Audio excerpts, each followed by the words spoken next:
toro que a mí me encanta porque es un toro que está cargado de esperanza. Por un lado, de agua derramada, pero bueno, no se preocupen ustedes porque todo en la vida tiene seguramente arreglo y yo confío en que así sea. Miren, van a memorizar un nombre, Enercon. No se olviden, Enercon. Enercon es una de las, bueno, la más importante empresa de componentes eólicos alemana. En este momento es un referente en el mundo. Y Enercon pues ha intentado coquetear con nuestra comarca pues ya en 2 ocasiones que nuestros políticos les han dado calabazas y está intentando conseguir la mano de la dama en una 3.ª ocasión. Fíjense ustedes qué cosa más importante. Hablamos de una inversión y de una fábrica que podrían suponer la creación aquí en nuestra comarca de la friolera de 3.000 puestos de trabajo. Sí, lo he dicho bien. No son 30 ni 300, son 3.000. Sí, lo han oído ustedes bien. Es mucho más que Astano y que Lavazán juntas y que seguramente todas las empresas del Río del Pozo y demás. Pues fíjense ustedes el toro que vamos a torear esta noche. Y para ello tengo el honor de contar con el director comercial de Enercon en España, que es Manuel Murúa Paz. Manuel, muy buenas noches. Buenas noches. Y muchísimas gracias por estar aquí acompañándonos. Muchísimas gracias a ti y a todo el programa y al equipo por dejarme hablar de un tema que para mí es muy importante y que llevo muchos años luchando por él, como ferrolano que soy y porque quiero a Ferroliño, la verdad. Ferroliño para mí es lo primero y siempre lo ha sido. Tú en este momento eres el director comercial de Enercon en España, pero tu vida en el sector eólico está desde 1995 que estás en este tema, ¿no? Sí, exacto. Yo entro en el sector eólico sin tener ni idea de eólica, como todos mis compañeros, en el año 1995, que coincide con el boom eólico, por un lado, con la historia real de la eólica industrial en toda España, y entro, como entramos todos, absolutamente sin tener ni puñetera idea de lo que era un aerogenerador eólico, ni de lo que prácticamente no sabíamos ni de que le llamábamos los molinillos, porque no sabíamos nada más, sabíamos que soplaban, y no, veníamos todos de sectores industriales distintos. Yo entro en Gamesa. Gamesa entonces ni siquiera era Gamesa sola, era la Gamesa inicial, que era Gamesa con el tecnólogo, que era con Vestas. Vestas tenía un 40% aproximadamente del capital social de la empresa y Gamesa contaba con el 60% restante. Pero la tecnología era Vestas. Los daneses eran minoritarios, curiosamente, en esta compañía, pero eran los que aportaban la tecnología, el know-how, que dicen los ingleses, el saber cómo se hacen las cosas, la tecnología, el conocimiento del producto. Y eran altamente tecnológicos. Para darnos cuenta, un aerogenerador es una máquina que es mucho más compleja que un avión, para que lo entiendan. Y yo que he estudiado mecánico de aviones, tanto por el Ejército del Aire como por la Escuela Norteamericana de Estudios Aeronáuticos, y tengo la licencia, la doble licencia, y sé lo que es un avión y una turbina aeronáutica. Por eso me admitieron los alemanes de Enercon, concretamente, me admitieron en la compañía, no por mis estudios de licenciado en Políticas y Sociología por la Universidad de Salamanca, que abre muchas puertas y está muy bonita, pero no sirve te para... forma, porque tú Enercon haces... me forma. Yo dentro de Enercon, es más, en Enercon he terminado recientemente mi formación como interna, como ingeniero de sistemas eólicos, en el centro universitario de formación superior que tiene Enercon propiamente en Aurich. Enercon es una empresa, para que nos demos cuenta. En el sector eólico tecnológico las hay más grandes y de una calidad muy similar, alta calidad, como Vestas, por ejemplo, que todos conoceréis en Ferrol porque veis las furgonetas de Vestas, son blancas como las nuestras y llevan unos logos en azul y ponen Vestas y son las de mantenimiento y son los parques que más se ven y se conocen en Galicia en cantidad. Vestas es el primer fabricante del mundo, era el mayor del mundo en tamaño de producción eólica, pero ahora hemos sido todos superados por los chinos, porque los chinos cada vez que tosen el mundo tiembla. Para darnos una idea, los chinos instalan en este momento 27 gigavatios de energía eólica anual. Eso es el total de toda la energía eólica, para que se hagan ustedes una idea de todo el total de energía eólica instalada en toda España, en toda la vida de la eólica. O sea, ellos instalan en un año actualmente lo que nosotros llevamos instalando desde el año 95. O sea, algo increíble. Entonces, los chinos son los chinos. Yo nunca me gusta compararme con los chinos en nada porque son parámetros distintos. Ellos son la friolera de la cuarta parte de la población mundial y como sociólogo tengo que decir que además no están contados. O sea, su último censo curiosamente, su último censo es de hace 30 años y tienen un desfase probable, dicho por profesores y expertos en estadística mundial, que a lo mejor dice que probablemente tengan con esto de la natalidad del hijo único chino, que probablemente haya entre 200 y 400 millones más de chinos de los que oficialmente están contados. Y ya son.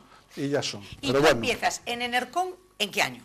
Yo entro en Enercon ya muy trillado en la energía eólica, porque es mi última empresa. Yo entro prácticamente hace 12 años y medio, en el año 2005. 2005. Que entro precisamente, ¿por qué entro en el año 2005 y no entro ni después ni antes? Pues entro porque un gran amigo mío del sector eólico era el gerente para España de Enercon y ya me conocía de las empresas de anteriores visitas a parques eólicos donde íbamos todos los grupos a pujar, íbamos juntos, porque en vez de estar llamando a todos los tecnólogos uno por uno, el promotor eólico con mucha vista y muy inteligente lo que hacía era nos llamaba a todos los tecnólogos a la vez, nos explicaba el proyecto que quería hacer, en este caso era en Andalucía, muy cerca de Granada. Era un proyecto muy grande, era el señor, además conoceréis el propietario, era el señor Domecq, uno de la familia Domecq en persona. Yo lo conocí, un señor encantador de 95 años, había que ver cómo estaba aquel señor y la cabeza que tenía de bien amueblada. Y allí fue donde conocí a Peter Hartshorne.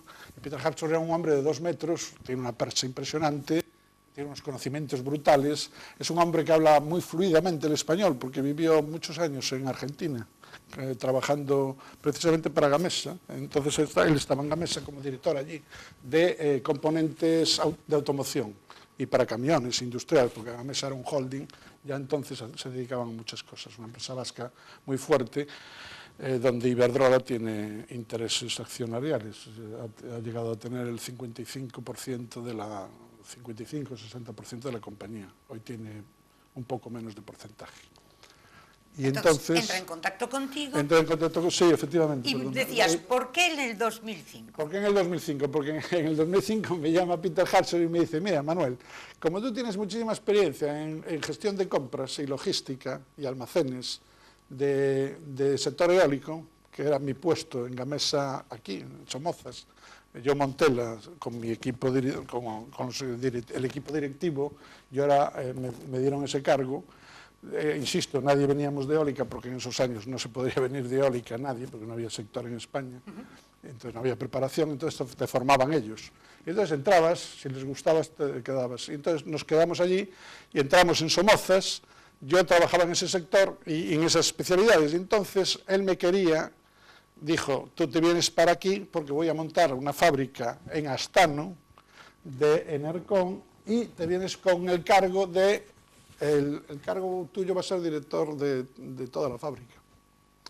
Esa era la 2005, función mía. Porque 2005. desde el 2000 llevaban en conversaciones Enercon de la mano de Endesa para montar una gran planta en España. Exacto, en España. Y el sitio que encontraban más idóneo era Ferrol, obviamente, porque no tenemos que ser demasiado tontos todos para darnos cuenta que Enercon de entrada a Galicia es con mucho el mayor territorio eólico de viento, es el primero de España y probablemente el segundo de toda Europa, contando Escocia, que tiene un viento fortísimo. Entonces las condiciones eran, por un lado, muchísimo viento en Galicia, o sea, mucho territorio para vender máquinas, Por otro lado, el transporte es vital. Nosotros trabajamos con máquinas muy grandes que pesan muchísimo. Para darse una cuenta, el generador nuestro, un generador estándar de hilo de cobre, de bobina de cobre, Enercon en Alemania es el mayor consumidor de cobre de toda Alemania. Y mira que Alemania es industrial y tiene fábricas de coches y de aviones y de muchos componentes complejos que usan cobre, pero nosotros somos el mayor proveedor de cobre, consumidor de cobre de Alemania. Nuestras bobinas de cobre estándar para un aerogenerador pesan 60 toneladas. El generador que veis volando, o sea que tenemos aquí en Galicia instalados unos cuantos, cuando los veis, que tienen un diseño espectacular, porque los diseñó Norman Foster, casado con la galliguiña Elena Ochoa, pues Norman Foster nos diseñó el aerogenerador. Y fue una anécdota muy curiosa porque el dueño de la compañía, que solo es un dueño, el señor el doctor Alois Boven, al que tengo el placer de conocer y de tratar, el doctor Boven, en una ocasión, el primer aerogenerador suyo era realmente feo para los estándares de entonces. Era feo y entonces le pidió a Norman Foster que le hiciera un diseño en la compañía de Norman Foster, que como arquitecto es un genio, pero tiene una compañía de diseño industrial que hace yates espectaculares. Ha construido el yate, creo recordar, de Steve Jobs, el fabricante de Apples, el dueño de Apples. Bueno, pues Foster estaban en un bar, se reúnen en una cafetería del bar, están allí, y entonces le dice el presidente a Alois Boven, le dice a Norman Foster: Norman, por favor, ¿me puedes diseñar todo en inglés, por supuesto, porque es el idioma internacional? Y le dice, porque Norman Foster no hablaba entonces alemán, y le dice: ¿me puedes diseñar algo para tapar todo este engendro de máquina que es realmente fea? Y entonces le enseñó la máquina de siempre nuestra, y en esos años Norman Foster lo que hizo fue, es un genio, porque vio la máquina y hizo así, fum, fum, la cerró toda y la convirtió en una lágrima, un huevo, un girasol, una planta, y ha hecho la máquina estética más bonita del mundo para mí, es de todos los fabricantes. Y además se identifica. Se identifica y tiene además un degradado verde, degradado en varios tonos, está registrado, es decir, ningún fabricante de aerogeneradores de este planeta puede fabricar una máquina y pintarla de esos colores verdes. Y entonces en ese momento Enercon ya está en conversaciones Exacto. con Galicia, desde el 2000. Desde el año 2000 aproximadamente. Para situar a nuestros telespectadores, en aquel entonces en el Gobierno central está José Luis Rodríguez Zapatero. Sí, exacto.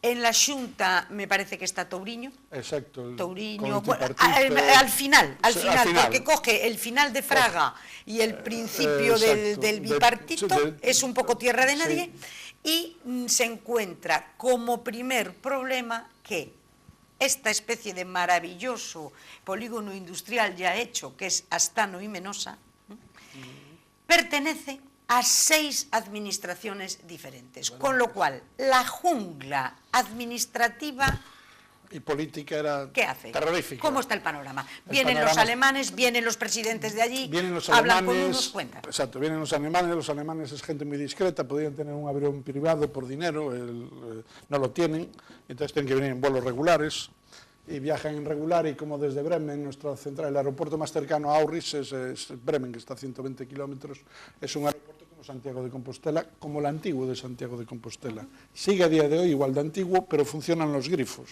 Es decir, la calefacción y el mantenimiento es perfecto, porque los alemanes no gastan en aeropuertos vacíos como nosotros, sino que hacen cosas que funcionan y que duren.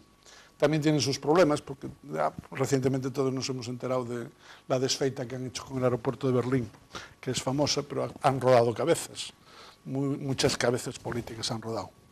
Toda la ampliación y mejora de todo el aeropuerto de Berlín, que probablemente haya que tirarlo entero.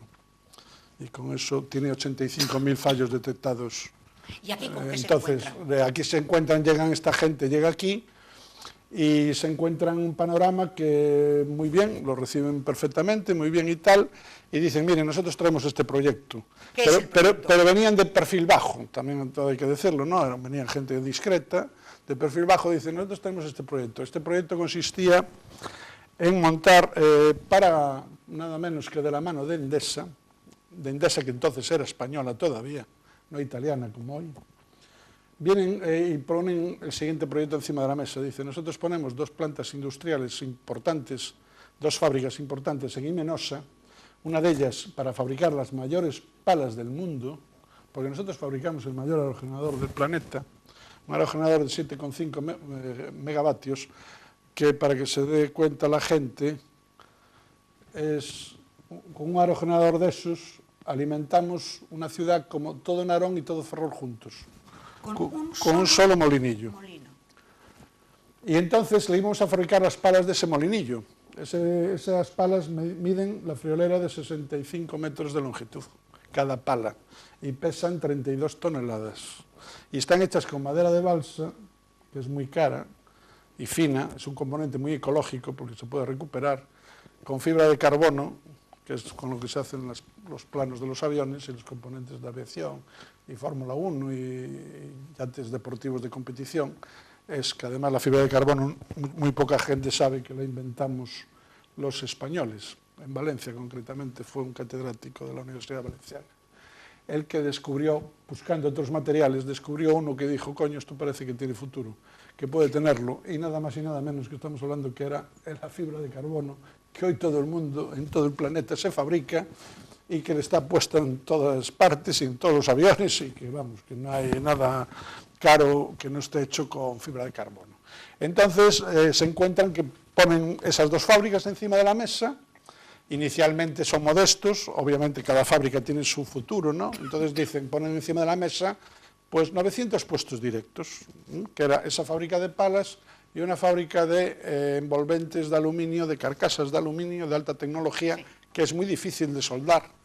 En Bazán lo saben bien por los barcos y tal, las piezas de las fragatas complejas y tal, porque no es lo mismo soldar acero o bastantes tipos de acero que el aluminio. El aluminio requiere una soldadura muy compleja, no solo por los materiales con los que hay que soldar y con los equipos que hay que soldar, sino porque los profesionales de la soldadura del aluminio tienen que ser personas muy cualificadas, tecnológicamente hablando. Por eso digo que todos los trabajadores, esos 900 trabajadores, iban a ser muy cualificados, se iban a formar, a traer, es decir, lo quería Nercón, lo puso como sine qua non, lo puso Nercón, no se lo impusieron en Galicia. Nercón dijo, queremos que sean chicos trabajadores de Ferrol, Terra, de la comarca, y nosotros los formamos. En nuestra propia empresa. Y les pagamos como alemanes. O sea, ponen eso encima. Eso ponen encima. Y dicen, y en Menosa, como está hecho un desastre, por entonces, en el sentido de que estaba, bueno, alguna nave estaba aprovechable, pero como Imenosa en sí, que estaba quebrada, cerrada, había pertenecido a bancos ricos, sí. Habían hecho la famosa máquina que podemos ver hoy en el puerto interior, azul, que es la mayor del mundo de carbón, de extracción de carbón a cielo abierto. Esa máquina que veis ahí, de puerto, sí. Es la máquina de transporte. Esa máquina la hicieron enteramente en Imenosa, con patente alemana, de la Krupp, de los famosos aceros Krupp. Pero en el 2000 y pico ya estaba desmantelada, la empresa ya no se dedicaba. Es que no se dedicaban a nada, es más, tenían una valla cerrada, allí no había nadie, no había trabajadores, había mantenimiento de las naves. Bien, y entonces... Un pequeño mantenimiento que hacían los de Astano, la empresa alemana, la empresa era del Estado. ¿Qué ofrecía? Ofrecía tirar todo eso abajo, poner unas fábricas modernas, ultramodernas, limpias, porque son máquinas, son fabricación que llamamos de cuello limpio, en el sentido de que son fábricas que se puede comer en el suelo porque no manchan nada, no tienen emisiones de CO2 a la atmósfera, no tenemos chimeneas, no tenemos nada de eso, son fundiciones, o sea, son soldaduras, cortes, máquinas troqueladoras de corte, las palas las fabrican con mucho componente más femenino, o sea, para nuestras mujeres, chicas, jóvenes, porque es textil, es geotextil, o sea, es un negocio. La pala se fabrica como, de hecho, en Portugal, donde estamos, en Viana do Castelo, tenían una crisis terrible textil, cuando Zara les empezó a dejar de comprar ropa para empezar a comprar en China y en Marruecos, porque era más barata, siguiendo los costes, la cadena de costes, de bajada de costes imperativa que tenía que hacer Zara a nivel mundial. Cosas del mercado, de la globalización famosa, de la que yo disiento muchísimo y que podríamos hablar todo un programa otro día. Y ya lo creo que tenemos que hablar, pero yo también disiento muchísimo. Entonces volviendo al tema, es que ofrecimos eso entonces, lo ofrecieron los que estaban allí, yo todavía no estaba en la empresa en el 2005, recién aterrizado, pero se estaba ofreciendo, lo estaban ofreciendo Peter Hartshur con todo su equipo. ¿Y lo ofrece en Madrid? Lo ofrecen, no, vienen aquí directamente a ofrecerlo. A la Xunta de Galicia. Se sentaron con los altos conselleiros, y el consellero, y los que quieran. Con el consellero, con todo el alto estamento de la Xunta. Pero la Xunta, desde el primer momento, ni tuvieron la salvedad de mirar en Google, mirar quién era Enercon. Se creyeron que Enercon era, como sonaba Enercon, dijeron, esto es una fábrica de bombón, a lo mejor. Pensaron que era una fábrica pequeña de bombones. Enercon, para que la gente se dé una idea, el coche de Tesla, actualmente el coche de Tesla, famoso Tesla, que se están peleando nada menos que toda Europa, incluida Alemania, para traer las fábricas de Tesla para Europa, porque va a hacer unas fábricas para todo el mercado norteamericano, chino, japonés y demás del sudeste asiático, y va a poner una fábrica en Europa para atender el mercado potencial de toda África, toda Arabia, todos los países árabes, toda Turquía, y toda Rusia y toda Europa. Y las fábricas están tratando de que todo el mundo las quiere, porque estamos hablando de fábricas de 30.000 puestos de trabajo directos. Y entonces Tesla, el anuncio que hizo para potenciar su coche eléctrico a nivel mundial, lo hizo con un aerogenerador de Enercon, que es un anuncio muy gracioso, porque llega el coche de Tesla, lo tenéis publicado en YouTube, está ahí el anuncio, el que lo quiera ver. Entonces estás viendo el coche de Tesla, el chico, un guaperas que va en el coche, por supuesto, un deportivo, son los más rápidos del mundo, los de Tesla, los que más autonomía tienen actualmente, por eso está arrasando en ventas. Y entonces el coche de Tesla llega y ve que como si la gasolina se le ve el indicativo de batería que está baja, y ve un parque eólico, que es de Enercon, porque ese anuncio se hizo en Alemania, y ve el parque eólico de Enercon, muy bonito, muy estético, ya desde Norman Foster y tal, todo verde y tal, y llega el coche, y se baja el tío del coche, saca el enchufe del coche, que todos llevan su enchufe, lleva una largadera, y la enchufa, literalmente, en un enchufe que hay al lado de la puerta del aerogenerador en la torre, a la altura de un ser humano, para que sea más cómodo, para que no se tenga que agachar, y enchufa el coche.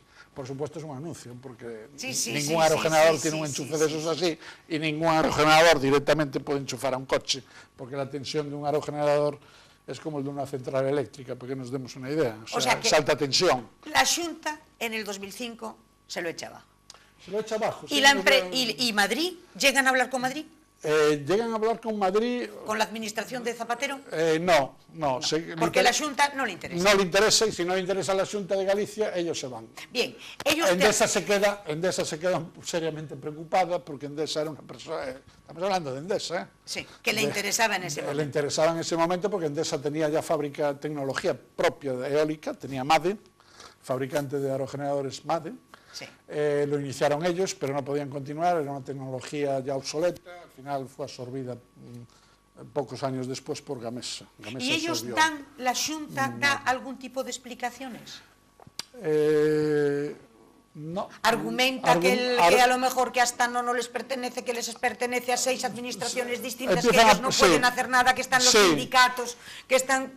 La verdad es que alegan que hay un plan industrial en marcha, que hay un proyecto de eólica, de hacer proyecto industrial, y nosotros lo pedimos como todos los que vienen a España, empezando por Vestas y por la mismísima Gamesa, pedíamos que nos dejaran fabricar las máquinas y venderlas en España, porque si solo eran para exportar, lo que nos sobraban eran países. Yo no voy a poner una fábrica de aerogeneradores en Ferrol para tener que exportar solamente toda la producción, exportarla a Canadá o a Brasil. Bien, entonces un inconveniente es que a lo mejor, al no ser todo para la exportación, se le hacía de alguna manera competencia a la propia industria local.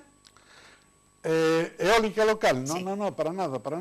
Había mercado para todos. Vamos a ver, estamos hablando de un año que, para que nos demos una idea, sí. En Erconda... Es el boom, ¿no? El boom, era un boom a nivel mundial y a nivel español y a nivel todo, global, ya sin entrar en el tema de primas, que eso es un tema muy polémico y que lo podemos hablar un poquito más adelante, pero cuando queráis, que no tiene ninguna... Y vosotros lo que pedís, lo que pide Enercon es la concesión por una serie de años 25 años renovables. 25 renovables, las instalaciones de Imenosa o parte de Astano. cualquiera de las dos. Que políticamente había políticos que decían que sí. Desde luego, por ejemplo, a mí el que más me ayudó de siempre, y tengo que decirlo públicamente hoy aquí, ha sido don Ángel del Real, entonces presidente de la Autoridad Portuaria. Bueno, eso posteriormente, en el 2011. Sí, vale. Sí, porque en el 2005... Estamos hablando todavía del 2005, claro, perdón. estamos en el 2005, y entonces... Para que nos demos una idea, perdona, que te corte, en el 2005, que no lo dije, no termina, perdón, en el 2005, para que nos demos una idea, Enercon daba un plazo de entrega de máquinas de 7 años. Vestas daban plazos de entrega de 5 años y Gamesa daba un plazo de entrega de 4 años. Fijaros la burrada de demanda mundial que había. Los chinos no estaban, ni se les esperaba, porque los chinos no tenían tecnología. Insisto, es una tecnología más compleja que un avión y los chinos lo copiaron posteriormente todo y compraron tecnología danesa, incluso finlandesa. Pero posteriormente los chinos están hoy ahí arrasando internamente. Ellos exportan muy poco porque la calidad es malísima. Es malísima y entonces solo venden dentro de China, dado que un aerogenerador chino hoy por hoy nadie lo quiere en un país occidental, porque saben que se les caen las palas, salen volando las palas, se caen las torres en cuanto hay un poco de viento, la grasa sale por todas partes, si es con multiplicadora. Nosotros no tenemos multiplicadora. Nosotros es un principio muy sencillo, pero hay que conocer el principio. Claro, nosotros el doctor Alois Boven era un experto ingeniero de ingeniería hidráulica, de gran hidráulica y mini hidráulica, y sabía que las turbinas de una hidráulica, lo sabemos todos los que estamos en el sector energético, las turbinas hidráulicas tienen un mantenimiento muy bajo, porque son muy robustas y muy duras, y es un principio muy sencillo. Pero tienen que ser robustas y bien hechas. Entonces las mayores del mundo y las mejores son las alemanas. Y él trabajaba en Alemania con eso. Se dio cuenta que es una energía limpia también el agua, y se dio cuenta que era un principio y dijo, solo lo tengo que poner, si esto va bien aquí, con agua, lo voy a poner encima de una torre con 3 aspas y va a ser un molinillo. Y entonces fue como descubrió un concepto, porque él fabricaba aerogeneradores con multiplicadora, como todos. El problema de las máquinas con multiplicadora básicamente es un problema medioambiental, hoy por hoy. Las máquinas con multiplicadora entonces eran muy complejas. Las multiplicadoras al final una multiplicadora es una reductora, pero en vez de reducir lo que hace es ampliar. O sea, los engranajes están a la inversa y entonces de recibir el viento de las palas, reciben un viento a una velocidad en punta de 250 kilómetros, pero ese viento que viene, que parece que tan lento y que parece que la máquina no se mueve, eso hay que reducirlo para que el generador dé miles de revoluciones por minuto y genere corriente alterna que pase a la red y baje y lleve a la alta tensión. Sí. Bien, y entonces Enercon está 5 años intentando, no llega a buen puerto y él necesita poner una planta. Sí o sí. Y exacto. Con la misma, como a la empresa no le puedes dilatar más el tiempo, dice... Y como Enercon era de perfil bajo, dice, no me queréis aquí. Vámonos a Portugal. que no movemos nada. Nos vamos a Portugal, que también tienen otro plan industrial, igual que el español, igual, más grande que el español entonces, porque era de 2100 megavatios. Era un disparate. Para dar su idea, era la misma potencia de todo Portugal que el concurso actual eólico gallego, que son 2.325 megavatios, el concurso que nos ha llegado a poner. Que de momento está en stand-by. El concurso nuevo gallego. El concurso en sí gallego está en stand-by. Pero en Viana monta su planta. La planta que oficialmente podía haber sido claro, de hecho, prueba de ello que lo monta. ¿Y cómo es la planta? La planta es que es una pasada. A mi mujer la llevé allí y no se lo creía. Dijo, pero vosotros esto ¿cómo lo dejasteis escapar de Ferrol? Porque es que además Viana, para daros una idea, Viana, cuando Enercon monta la fábrica en Viana, Viana tiene 45.000 habitantes. Cuando Enercon continúa hoy allí, Viana do Castelo tiene más habitantes que Ferrol. Tiene 79.000 y creciendo. Viana do Castelo, solo por las fábricas de Enercon. ¿Dónde la hacen? También en un astillero. También dentro del astillero. Dentro de un astillero. Dentro del astillero, que es un astillero también público. También público. Y le pedimos lo mismo. Dejarnos, es más, a ellos tuvimos que hacer un gasto. Nosotros, por ejemplo, en Imenosa no teníamos que rellenar, que eso todo el mundo que sabe algo de construcción, Yo trabajé muchos años en una constructora, os puedo decir que el relleno de agua, el relleno de a base de camiones y roca y piedra, de cantería y arena y compactar todo eso para que luego se pueda cimentar una instalación de porte de este tamaño industrial, estamos hablando de fábricas que tienen, la de Viana do Castelo tiene 1 kilómetro de longitud, solo una de las naves, 1 kilómetro de longitud, la que hace palas grandes. Y esas fábricas están hoy allí y se pusieron en la mitad, y ojo, llegamos allí a negociar con los sindicatos y le dijimos, queremos todo el astillero.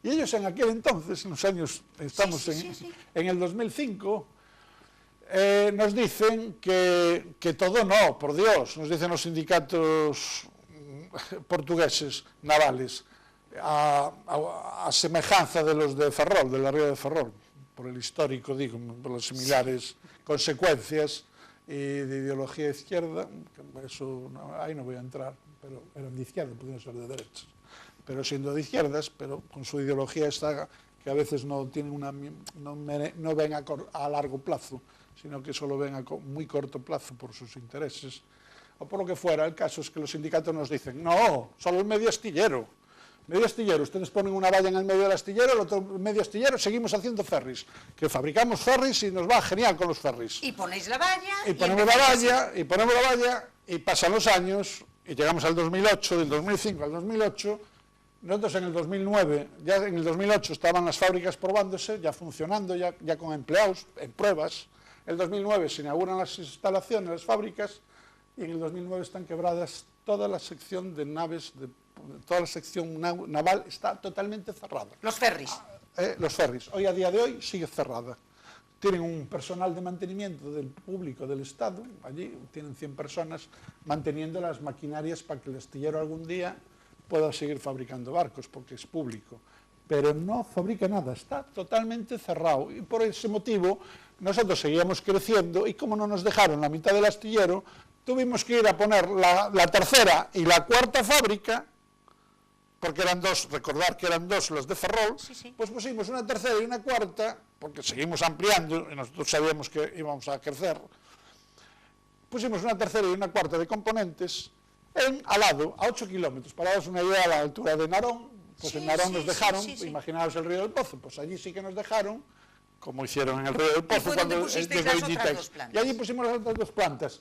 Invito a cualquier ferrolano cuando quiera, que hablen conmigo, todo el mundo sabe quién soy, bueno, todo el mundo del sector y mis amigos, y estoy a vuestra disposición para invitaros cuando queráis.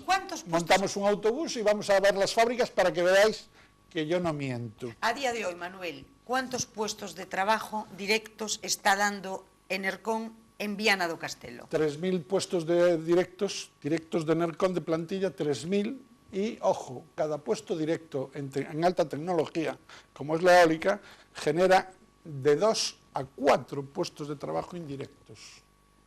O sea, logística, transportes, comida, restaurantes, materiales, suministradores industriales, etcétera, etcétera, etcétera. Buzos, trajes de tal, los buzos hay que cambiarlos cada año, porque son buzos de trabajar en palas.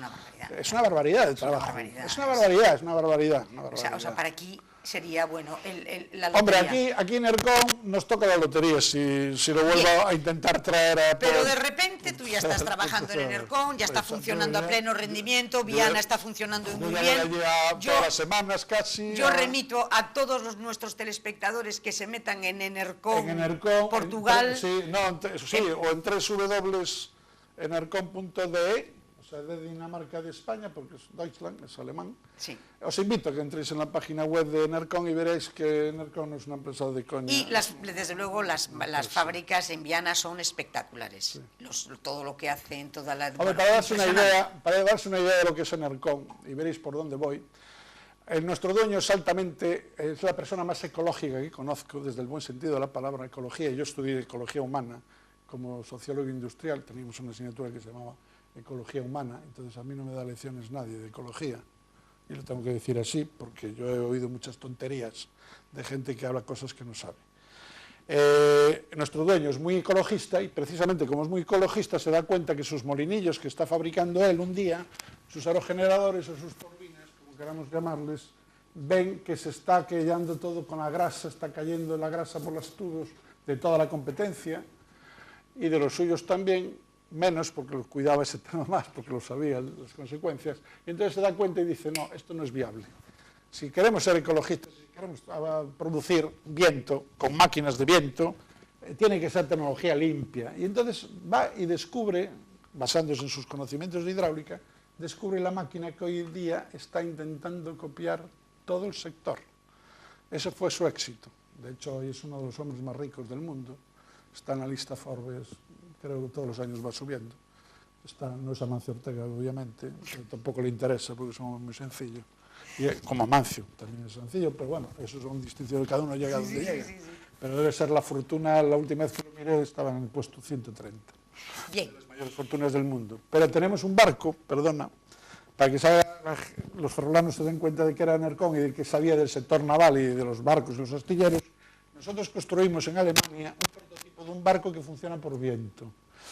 Es un barco con columnas, podéis entrar en cualquier página web, o en Google, o en Twitter, o donde os dé la gana, en YouTube sobre todo, y poner HC1, E de Enercon, guión, SIP de barco, y ponéis el número 1. Entrar y ver el barco. El barco es pintado de verde, el barco lo hemos hecho nosotros, está diseñado por nosotros, está hecho en un astillero como Ferrol, un astillero Kiel, para que no cerrara, le dimos el trabajo, pues ya estaba en quiebra, estaba al borde de la quiebra. Era un astano alemán, pero privado, porque allí los astilleros, allí no hay nada de estatal, por supuesto. Y el astillero estaba pasando sus malos momentos ya, estamos ya hablando de los años posteriores a 2008 y bajando, entonces había que darle trabajo y Enercon le dio trabajo en un prototipo de barco. Le dijo, hazme este barco y este barco yo te voy a decir cómo se hace. Ese barco tiene unos principios muy básicos, los principios básicos del barco están basados en el principio Magnus, que fue un físico alemán ya de la época del Titanic. Es decir, el hombre inventó una tecnología en la época del Titanic, estamos hablando de 1912, y no se pudo construir el barco hasta ayer, hasta el 2000. Lo construimos en el 2012, por ahí. No lo pudimos construir porque no había tecnología suficiente y capaz de poder desarrollar un barco que con tubos que giran, de acero, dices, pero ¿esto cómo puede mover? Es un barco de 30.000 toneladas, nos está ahorrando una media de un 30% de combustible. Y es un prototipo. Es un prototipo, lo vamos a traer a Ferrol probablemente este año, en el 2017, en verano, lo vamos a traer probablemente aquí.